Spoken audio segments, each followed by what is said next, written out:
May mga nagtatanong sa akin, bakit daw ba mahal na mahal ko ang asawa ko? Alam mo, simple lang talaga yung sagot ko. Kasi ganun din siya sa akin.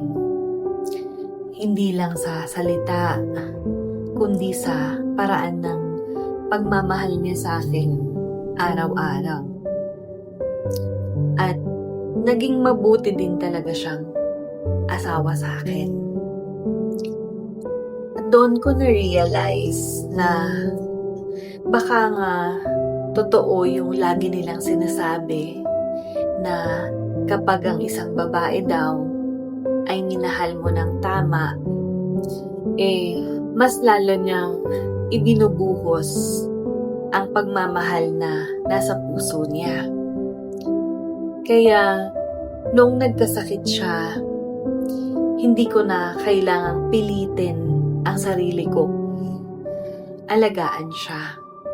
Kasi, ang totoo, ginagawa ko lang kung paano niya rin ako minahal.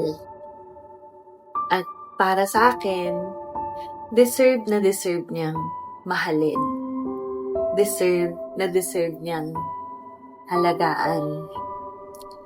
Katulad ng kung paano niya rin ako minahal at inalagaan noon.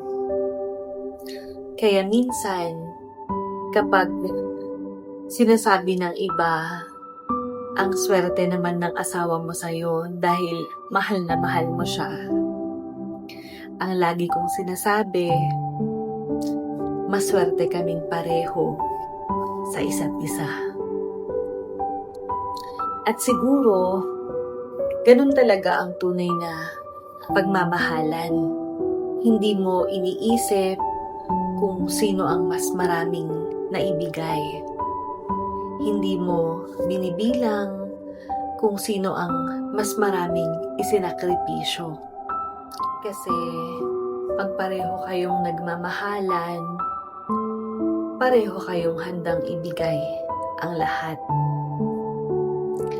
At sa kaso namin, habang mas lalo niya akong minahal, mas lalo ko rin siyang minahal.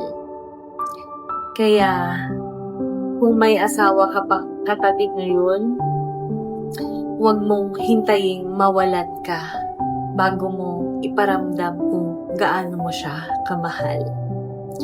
Yakapin mo siya, halikan mo siya, sabihin mong mahal mo siya.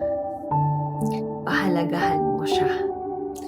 Kasi hindi lahat nabibigyan ng pagkakataong magmahal ng